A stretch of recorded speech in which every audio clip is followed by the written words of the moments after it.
നമസ്കാരം. ഭരണഘടനയോട് നീതി പുലർത്തി അച്ചടക്കത്തോടെയും ആത്മധൈര്യത്തോടെയും മനുഷ്യരുടെ അവകാശങ്ങളെ മാനിച്ച് ജനങ്ങളുടെ സ്വത്തിനും ജീവനും അന്തസ്സിനും സംരക്ഷണം നൽകി ന്യായമായും നിഷ്പക്ഷമായും നിയമം നടപ്പാക്കിക്കൊണ്ട് ജനങ്ങളുടെ ഭാഗമായി നിന്നുകൊണ്ട് അക്രമം അമർച്ച ചെയ്ത് ക്രമസമാധാനം കാത്തുസൂക്ഷിക്കേണ്ടവരാണ് പോലീസ്. നീതി നിർവഹണത്തിൽ രാജ്യത്തെ ഏറ്റവും മികച്ച പോലീസ് സേനയെന്നറിയപ്പെടുന്ന കേരള പോലീസിനെ നാണം കെടുത്തുകയാണ് ഒരു വിഭാഗം ഉദ്യോഗസ്ഥർ. മറ്റെവിടെയും കേട്ടുകേൾവിയില്ലാത്ത നടപടികളാണ് കേരള പോലീസിൽ ഉണ്ടാകുന്നത്. സഹപ്രവർത്തകയായ പോലീസുകാരിയെ ബലാത്സംഗം ചെയ്ത സംഭവം ഒതുക്കി തീർക്കാൻ പ്രതിയായ സബ് ഇൻസ്പെക്ടറിൽ നിന്നും 25 ലക്ഷം രൂപ പണം ആവശ്യപ്പെട്ട KAP 3-ാം battalion assistant commander Starmon R Pillai, cyber ഓപ്പറേഷനിലെ ഓഫീസ് റൈറ്റർ അനു ആന്റണി എന്നിവരെയാണ് ആഭ്യന്തര വകുപ്പ് അന്വേഷണ വിധേയമായി സസ്പെൻഡ് ചെയ്തിരിക്കുന്നത്. സൈബർ ഓപ്പറേഷൻസ് ഔട്ട്റീച്ച് വിഭാഗത്തിൽ ജോലി ചെയ്തിരുന്ന സബ് ഇൻസ്പെക്ടർ വിൽഫർ ഫ്രാൻസിസ് ആണ് സഹപ്രവർത്തകയെ ബലാത്സംഗം ചെയ്തതായിട്ടുള്ള പരാതി ഉയർന്നത്. സഹപ്രവർത്തകയെ ആക്രമിച്ചിരുന്ന കേസായിരുന്നിട്ടും അത് ഒരു അവസരമായി കണ്ട് പണമുണ്ടാക്കാനാണ് നീതി നിർവഹണം നടത്തേണ്ട ഉദ്യോഗസ്ഥർ ശ്രമിച്ചത്. കേസ് ഒത്തുതീർപ്പാക്കുന്നതിനായി സ്റ്റാർമോൻ ആർ പിള്ള 25 ലക്ഷം രൂപ ആവശ്യപ്പെട്ടുവെന്നാണ് കണ്ടെത്തിയിരിക്കുന്നത്. കഴിഞ്ഞ നവംബർ 16 നടന്ന സംഭവം ഇരയായ പോലീസ് ഉദ്യോഗസ്ഥ അനു ആന്റണിയെയും തൻ്റെ സുഹൃത്തായ മറ്റൊരു ഉദ്യോഗസ്ഥ വഴി സ്റ്റാർമോൻ ആർ പിള്ളയെയും വിവരം അറിയിക്കുകയുണ്ടായി.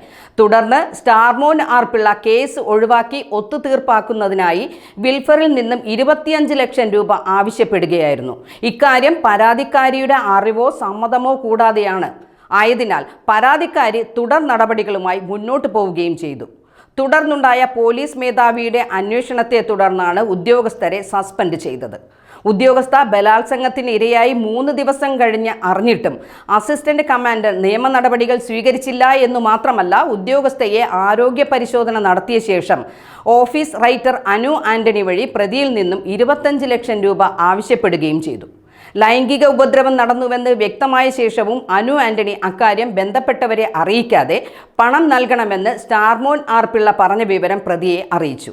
ഇത് സദുദ്ദേശത്തോടെ അല്ല എന്നാണ് അന്വേഷണത്തിൽ കണ്ടെത്തിയിരിക്കുന്നത്. ഈ പ്രവർത്തനങ്ങൾ പോലീസ് സേനയ്ക്ക് തന്നെ നാണക്കേടാണ് ഉണ്ടാക്കിയിരിക്കുന്നത്. ഗുരുതരമായ കുറ്റകൃത്യം നടന്നിട്ടും നിയമപരമായ നടപടികൾ സ്വീകരിക്കുന്നതിന് പകരം ഒത്തുതീർപ്പിനായി ശ്രമിച്ചത് ഗുരുതരമായ വീഴ്ചയാണെന്ന് കണ്ടെത്തിയ സാഹചര്യത്തിലാണ് ഇരുവരെയും സസ്പെൻഡ് ചെയ്തിരിക്കുന്നത്. ഇരുവർക്കുമെതിരെ അന്വേഷണവും പ്രഖ്യാപിച്ചിട്ടുണ്ട്. ഒരാഴ്ചയ്ക്കുള്ളിൽ ഇതിനെതിരെ ഉള്ള നടപടികൾ തീരുമാനിക്കാനും പോലീസ് മേധാവിയോട് ആഭ്യന്തര വകുപ്പ് നിർദ്ദേശിച്ചിരിക്കുന്നു. എത്രയൊക്കെ അന്വേഷണം നടത്തിയാലും നടപടികൾ സ്വീകരിച്ചാലും പഠിച്ചതേ പാടൂ എന്നാണ് നമ്മുടെ പോലീസ് സേനയുടെ ഒരു മിടുക്ക്. കഴിഞ്ഞ ദിവസം മോഷണക്കുറ്റം ആരോപിച്ച് സ്റ്റേഷനിൽ വിളിച്ചു വരുത്തിയ ദളിത് സ്ത്രീയോടും കാണിച്ചത് കണ്ടില്ലേ? 20 മണിക്കൂറുകളോളം മാനസികമായി പീഡിപ്പിക്കുകയും അപമാനിക്കുകയും ആണ് ചെയ്തിരിക്കുന്നത്. താൻ സ്റ്റേഷനിലാണെന്ന് വീട്ടുകാരോട് വിളിച്ചു പറയുവാൻ പോലും അനുവദിച്ചില്ല എന്ന് മാത്രമല്ല, താൻ നിരപരാധിയാണെന്ന് കരഞ്ഞു പറഞ്ഞിട്ടും കേട്ടില്ല.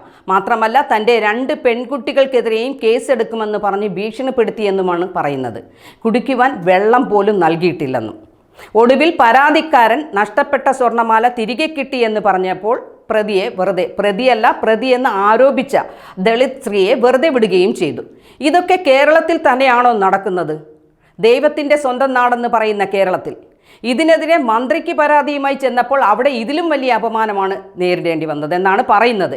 എന്തായാലും കൊള്ളാം. മൃദുഭാവേ ദൃഢകൃത്യേ, അതായത് മൃദുവായ സമീപനം ദൃഢമായ പ്രവർത്തനം എന്ന് അർത്ഥമാക്കുന്ന സംസ്കൃത വാക്യമാണ് പോലീസ് സേനയുടെ ആപ്തവാക്യം.